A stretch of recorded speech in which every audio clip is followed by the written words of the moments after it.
Hey y'all, it's me Dorothy. Today I'm making another video because, God wanted me to share this with you guys. I'm going to talk about 1 Corinthians 7, and I'm going to read through this, and I'm going to talk to you about it. And honestly, if there's anything you ever would like me to talk about, feel free to send a video response, and tell me, hey Dorothy, I would like you to talk about this. And I'm like, okay, I'll talk about it. So, and here is 1 Corinthians 7. I'm going to read through it and talk to you guys about it. Here's verses 1 and 2. Now for the matters you wrote about, it is good for a man not to marry, but since there is so much immorality, each man should have his own wife, and each woman her own husband. Therefore, don't cheat. It's not good to cheat. You know why? I mean, immorality is not good. Why cheat on someone? I believe if you truly love someone, you'll find it in your heart to not cheat and stay with that person. So, I just wanted to say, why be with other people? Wouldn't it be great to find the one person you want to spend the rest of your life with and love them intimately for the rest of your life?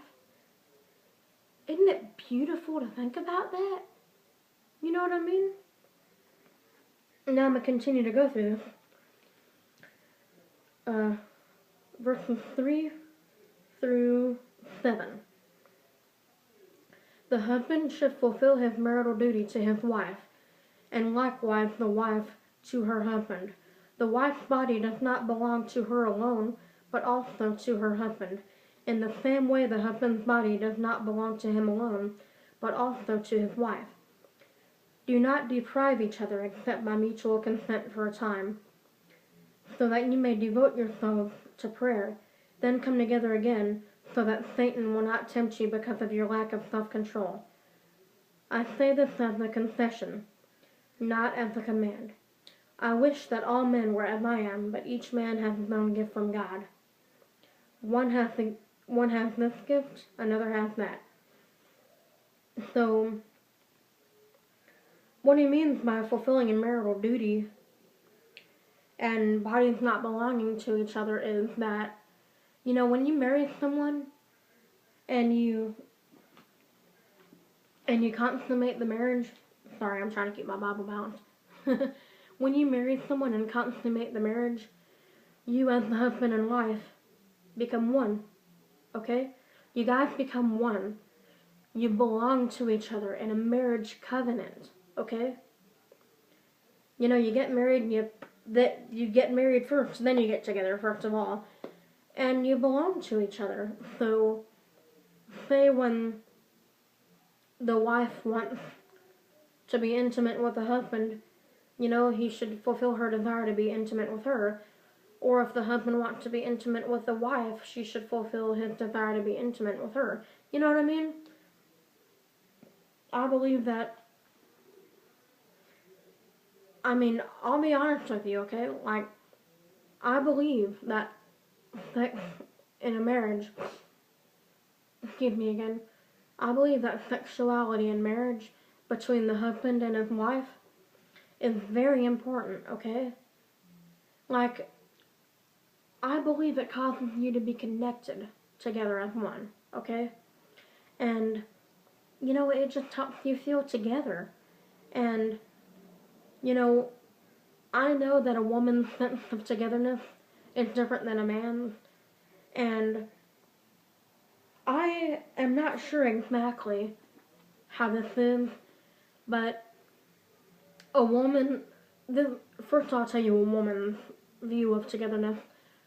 Women like to spend time with, their spouses and like to be together with them. And I'm sure the guy likes to be together with the woman too, but I believe that a guy has a different definition of togetherness than a woman does. And I'm honestly not sure exactly what it is.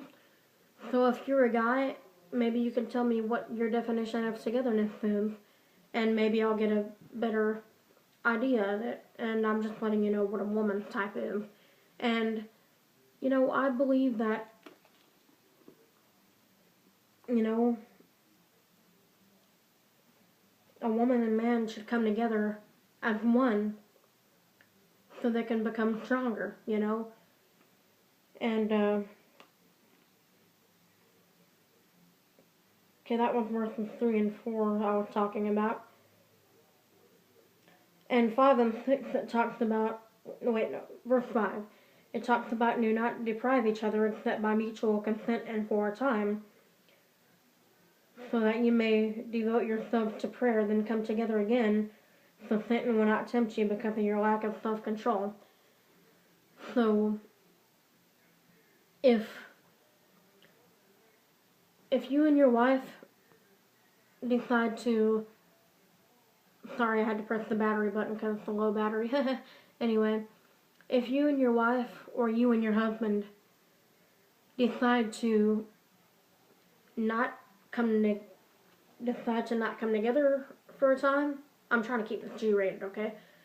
If you decide to not come together for a time, then what you should do is devote yourself in prayer and, focus on God.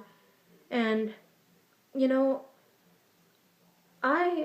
I'm not married, so I'm just telling you, I'm just talking with you guys about this, but, I go by God's word. And first of all, when you spend time away from each other, with that sense of togetherness, not having that sense of togetherness, then devote yourself in prayer. And try not to let yourself get tempted. Because if you don't come together, then, Satan may try to tempt you to, oh, how about that person? Go with that person. Or how about that person? Go with that person. Be like, no! Just pray that you'll stay strong in that time where you guys are not together. You know what I mean? And have y'all ever seen that episode of My Wife and Kids called Celibacy? That could go with this a little bit, because her and her husband on the show didn't do anything for 6 months.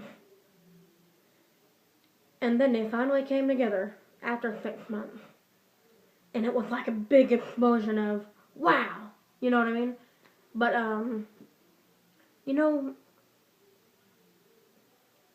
but devote yourselves in prayer if you decide to not be together for a time. Now that's the end of the first part of 1 Corinthians 7. I will come up with more parts to continue to talk to you guys about this. So God bless you and have a wonderful day. Bye.